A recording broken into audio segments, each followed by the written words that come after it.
Most visitors stick to the same handful of overlooks, cross the Grand Canyon off their bucket list, and head home thinking they've seen it all. Trust me, they haven't. Today, I'm counting down my favorite Grand Canyon experiences that most tourists either overlook or they never even consider. Some are true hidden gems. Others are iconic experiences that people skip because they don't know if they're actually worth the time or money. I'll tell you which ones I'd spend my own vacation on, who each experience is best for, what it costs, whether you need reservations, and which one I think is the most underrated experience in the entire park. Let's start inside Grand Canyon National Park with number 4, Desert View Drive and Desert View Watchtower. If this is your first visit to the South Rim, one of the biggest mistakes you can make is spending your entire trip around Grand Canyon Village. Most visitors never drive the eastern portion of the South Rim, and I think they're missing some of the most spectacular scenery in the park. Desert View Drive stretches about 25 miles from Grand Canyon Village to the east entrance, and it's packed with incredible overlooks that give you a completely different perspective of the canyon.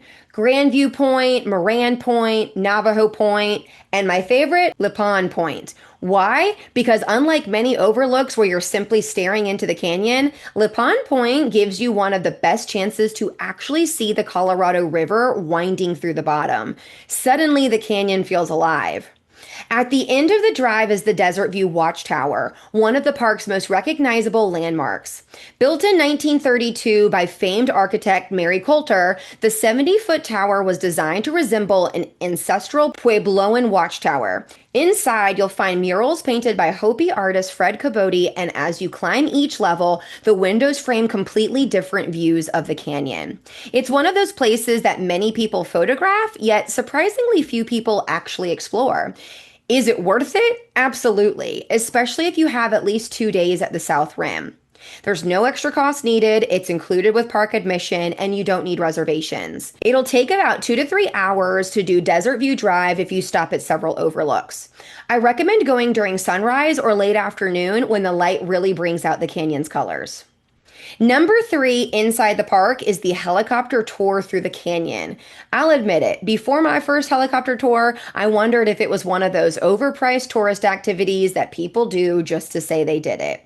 Then I flew over the Grand Canyon, and I completely changed my mind. Standing on the rim is incredible. Flying over it is something entirely different. From above, your brain finally begins to understand the sheer scale of this place. The cliffs seem to stretch forever, the Colorado River looks impossibly tiny, and you realize just how massive this landscape really is. It's one of those rare experiences where the photos still don't do it justice.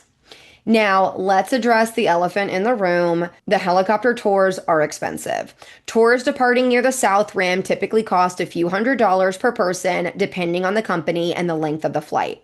Is it worth it? Well, if this is your once-in-a-lifetime Grand Canyon trip, I'd seriously consider it. If you're visiting every couple of years and you're looking to save money, I'd probably spend that money elsewhere the first time.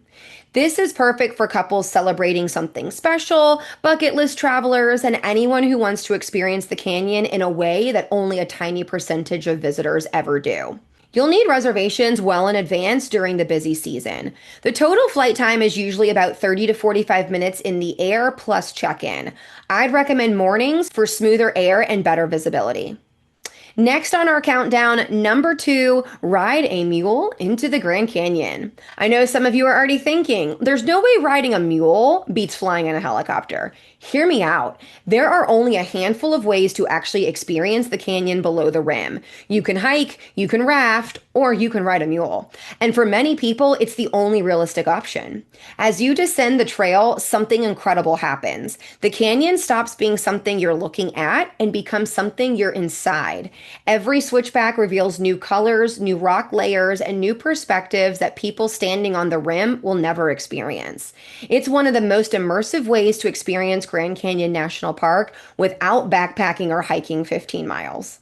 There are a few important things to know. First, reservations are extremely competitive. If you're hoping for the famous overnight trip to Phantom Ranch, don't wait until a month before your vacation. Some dates fill up many months or a year in advance.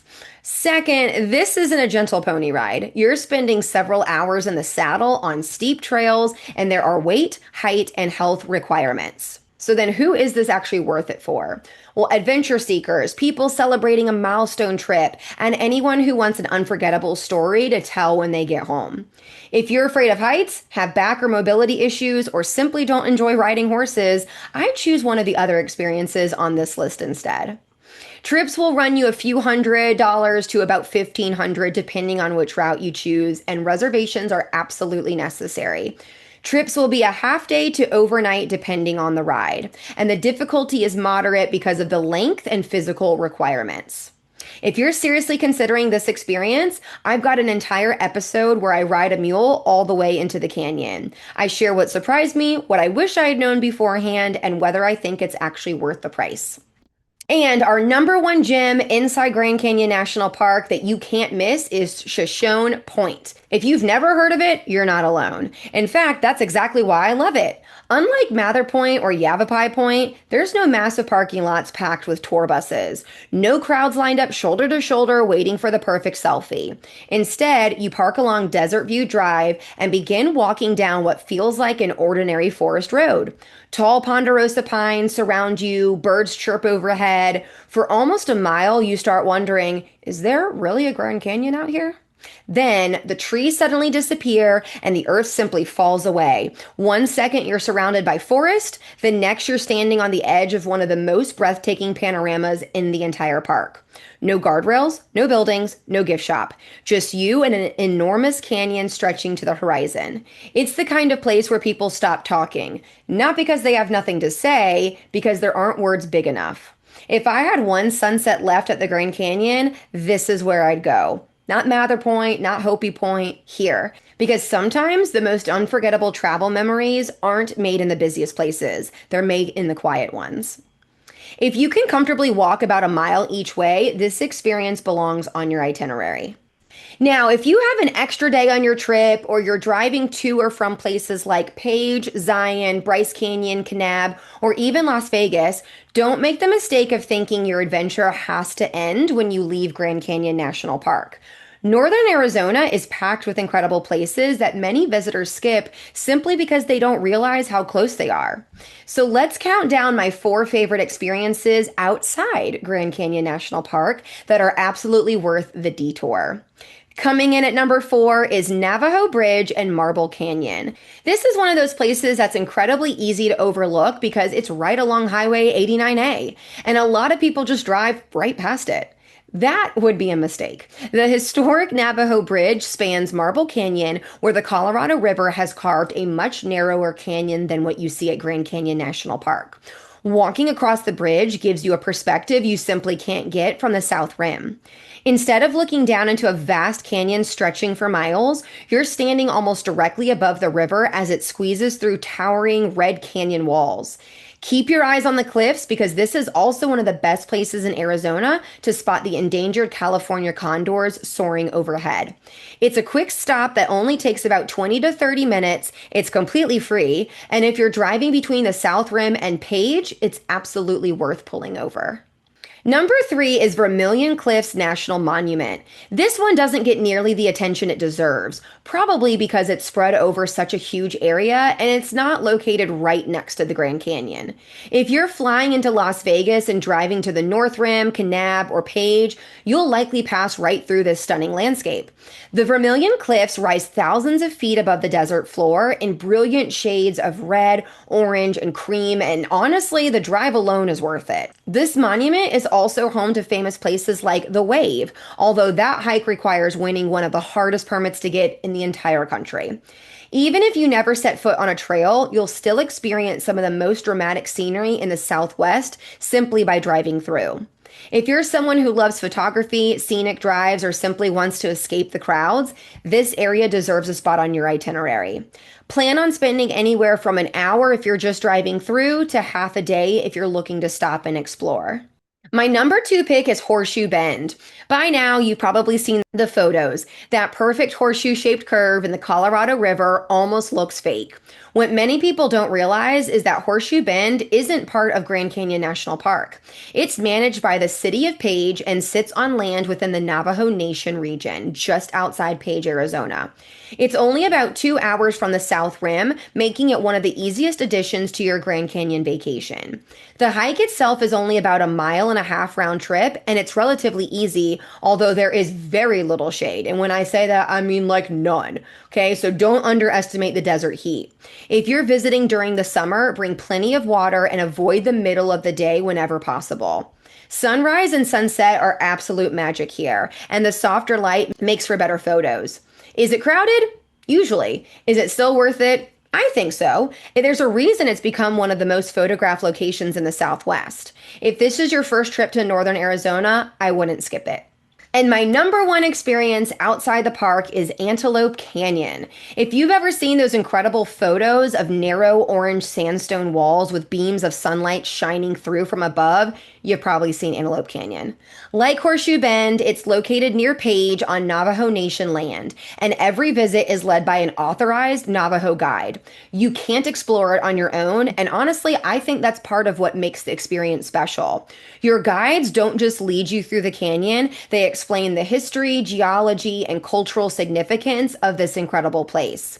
There's two main sections to choose from, Upper Antelope Canyon and Lower Antelope Canyon. Upper is the famous one with the iconic light beams, yet it's also the busiest and most expensive. Lower requires climbing a few ladders and navigating some narrower passages, and it's usually a little less crowded and often a little bit less expensive. I don't think you can go wrong visiting either of them. Just know that tours sell out quickly, especially in the spring, summer, and fall. So if this is on your bucket list, book your tickets as soon as you know your travel dates. This is one of those rare places that somehow lives up to the hype. Even after seeing thousands of photos, walking through those twisting sandstone walls still feels surreal. Now, before we wrap up, I do have two bonus recommendations that didn't quite make my top rankings, yet are still worth considering if you have time. The first is one that almost sounds really boring when you hear about it: the ranger programs. I know, hearing the words National Park Ranger Program doesn't exactly scream excitement, yet hear me out. The National Park Service offers everything from sunset talks that explain how the canyon changes color as the light shifts, to geology walks that help you understand nearly 2 billion years of Earth's history, to evening astronomy programs where you can see an incredible night sky with the help of powerful telescopes. Once you understand what you're looking at, the Grand Canyon becomes so much more than a giant hole in the ground. It becomes one of the greatest geology lessons on Earth. Best of all, most of these programs are included with your park admission, so check the schedule when you arrive. My second bonus recommendation is Cameron Trading Post. If you're driving between the South Rim and Page, this historic stop has been welcoming travelers for more than a century. It's a fun place to stretch your legs, browse through beautiful Native American art and jewelry, and if you're hungry, order a Navajo taco. Is it worth making a special trip just for this? Maybe not. Is it a great stop if you're already driving that direction? Absolutely. So if someone told me I only had 2 days to experience the Grand Canyon and the surrounding area, here's what I would do. Inside the park, I'd make time for Shoshone Point, ride a mule if I could get reservations, and drive Desert View Drive all the way to the Watchtower. Outside the park, I'd absolutely visit Antelope Canyon and Horseshoe Bend if I had an extra day.